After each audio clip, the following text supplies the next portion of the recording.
Hello. पिछली class में हमने क्या डिस्कस किया था? Coulomb's law. और अब हम स्टार्ट करने जा रहे हैं कि कूलम्स लॉ को वेक्टर फॉर्म में कैसे लिख सकते हैं।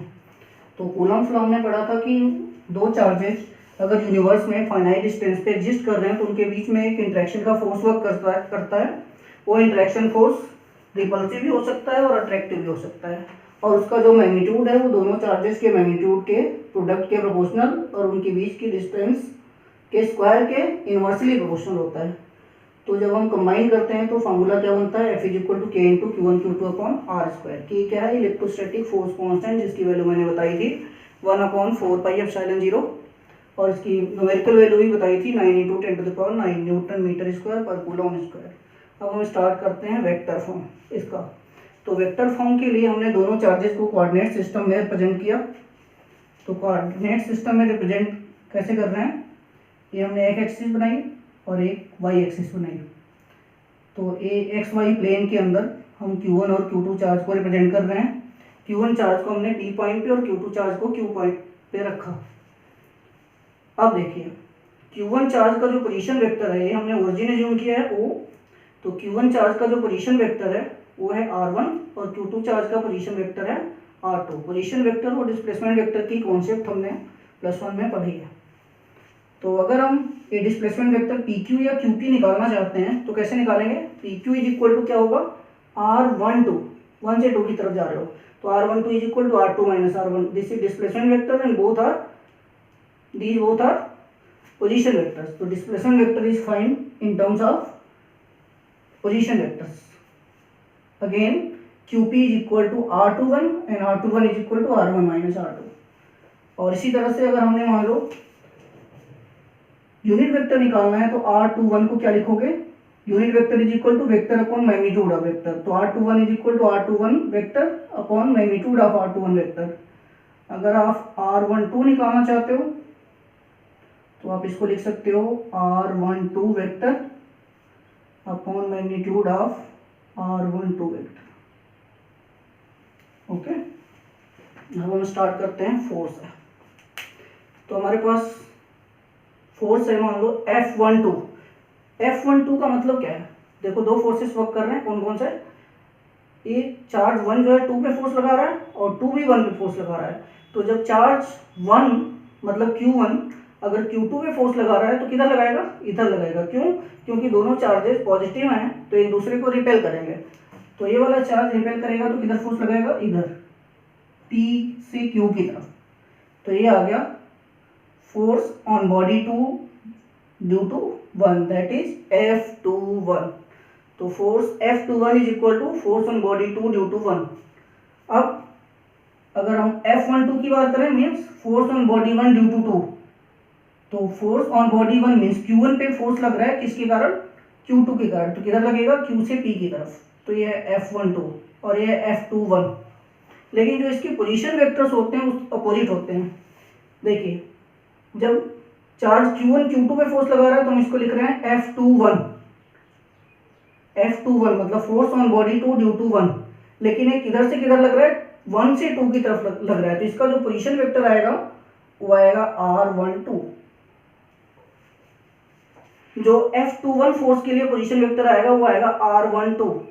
और इसी तरह से जब हम F12 की बात करते हैं, मतलब force on body 1 due to 2, मतलब Q1 पे Q2 अगर फोर्स लगा रहा है तो किधर लगा रहा है? Q से P की तरफ। तो इसका जो पोजीशन वेक्टर आएगा वो 2 से 1 की तरफ आएगा। तो इसका पोजीशन वेक्टर होगा R21। तो इसका मतलब जब हम फोर्स F12 की बात करेंगे तो पोजीशन वेक्टर R21 होगा, और जब हम फोर्स F21 की बात करेंगे तो पोजीशन वेक्टर R12 होगा। तो देखिए, F12 = K × Q1 Q2 upon R21²। अब हम इसको वेक्टर फॉर्म में लिखें तो ऐसे भी लिख सकते हैं F12 = K × Q1 Q2। अभी इसको हटा दो। F12 = K × Q1 Q2 upon R21² into, अब इसकी डायरेक्शन अगर हम इसमें ऐड कर दें तो ये वेक्टर फॉर्म हो जाएगा। तो डायरेक्शन ऐड करने के लिए मैंने यूनिट वेक्टर यूज किया, R21 का यूनिट वेक्टर। यूनिट वेक्टर का मतलब क्या है कि ये केवल और केवल डायरेक्शन बताएगा, इसका मैग्नीट्यूड तो 1 होता है, आपने पढ़ा हुआ है ऑलरेडी। तो R21 की वैल्यू मैंने पहले ही रख दी थी यहाँ पे। तो R21 की वैल्यू है R21 vector upon magnitude of R21 vector, जो यहाँ पे लाके प्लेस कर देंगे। तो जब प्लेस करेंगे तो यहाँ पे ऑलरेडी पावर 2 है और एक पावर और यहाँ पे ऐड होगी, तो ये पावर टोटल कितनी बन जाएगी 3। तो ये आ गया K into Q1 Q2 upon R21 Q into R21 vector. अब हम इसको ऐसे भी लिख सकते हैं K Q1 Q2 upon R21 की वैल्यू है R1 minus R2, R1 minus R2। अब हम यहाँ पे वेक्टर और मॉड लगा के हम यहाँ क्यू लिख सकते हैं, और यहाँ पे R12 means R1 minus R2 vector. यहाँ पे मैग्नीट्यूड मतलब मॉड नहीं लगाना, अगर आपने लगा दिया तो गलत हो जाएगा, और यहाँ पे अगर मॉड नहीं लगाया तब भी गलत हो जाएगा। तो ये आपका आ गया vector form F12। Similarly F21 क्या होगा, F21 is equal to K Q1 Q2 upon R12 vector form square, and this one is R12 unit vector. और अब हम इसको मॉडिफाई करें तो क्या लिखेंगे, K into Q1 Q2 upon, अब R12 को हम लिख सकते हैं R2 माइनस R1। पहले तो इसको हम रिप्लेस कर देते हैं, तो ये आ जाएगा R12 मॉड Q, और ये आ जाएगा R12 वेक्टर फॉर्म। इसको हम मॉडिफाई करें तो क्या लिख सकते हैं, K इंटू Q1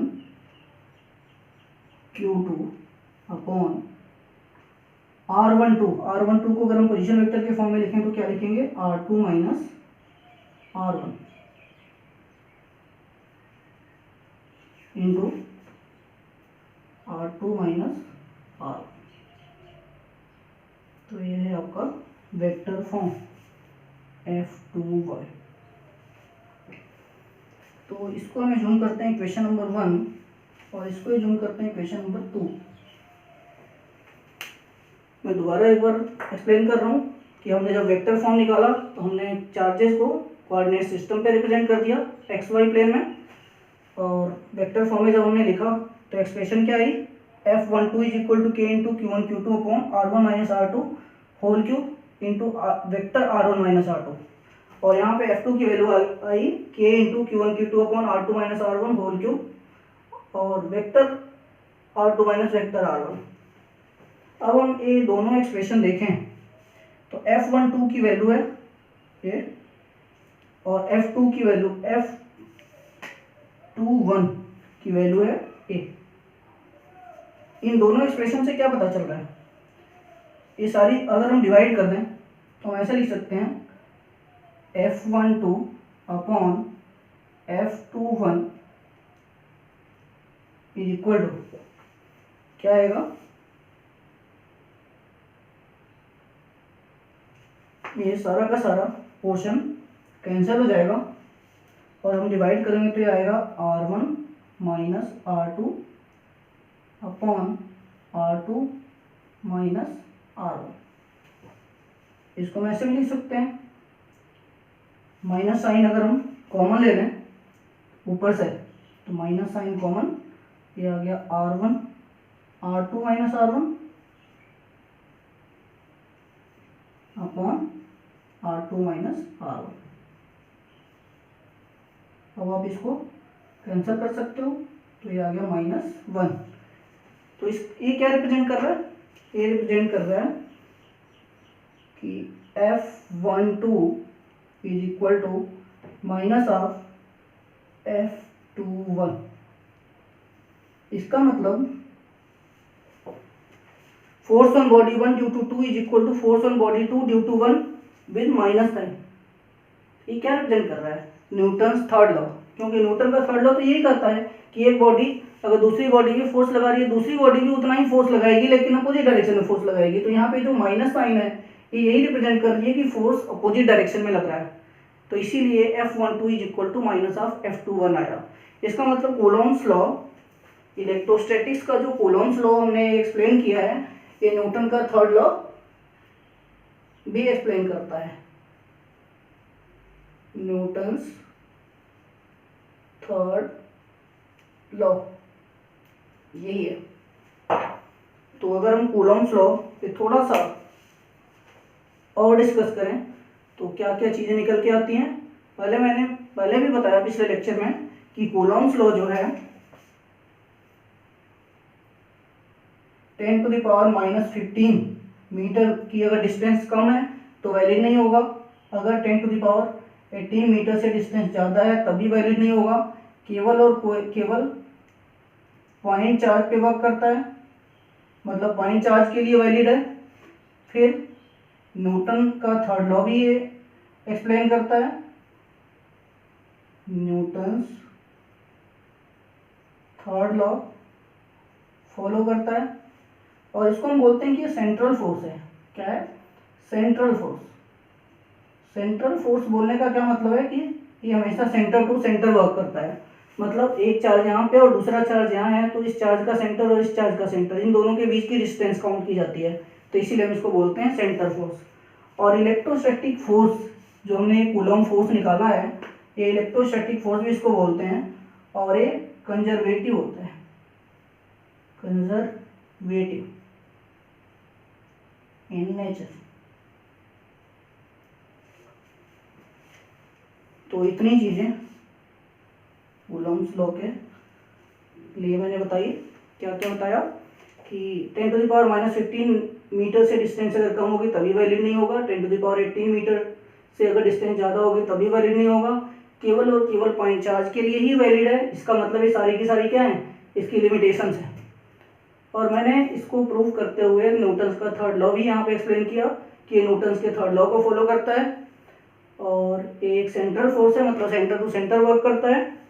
और लास्ट पॉइंट मैंने बताया कि एक कंजर्वेटिव होता है। कंजर्वेटिव बोलने का क्या मतलब है? कंजर्वेटिव फोर्सेस कौन से होते हैं? जो केवल और केवल जिनका वर्क डन, जिस फोर्स के थ्रू अगर हम वर्क डन निकालें तो उनका वर्क डन केवल और केवल दो पॉइंट्स के बीच में, जिनका वर्क डन केवल दो पॉइंट्स पे डिपेंड करता है, फाइनल और इनिशियल पॉइंट पे, पावर पे डिपेंड नहीं करता। अगर हम क्लोज लूप में वर्क डन निकालें तो वर्क डन क्या हो जाता है? जीरो हो जाता है। तो उसको हम बोलते हैं कंजर्वेटिव फोर्स। तो इलेक्ट्रोस्टैटिक फोर्स जो है कंजर्वेटिव होता है। तो ये था आपका वेक्टर फॉर्म कूलॉम्स लॉ का। अब हम नेक्स्ट लेक्चर में सुपरपोजिशन प्रिंसिपल स्टार्ट करेंगे। Thank you.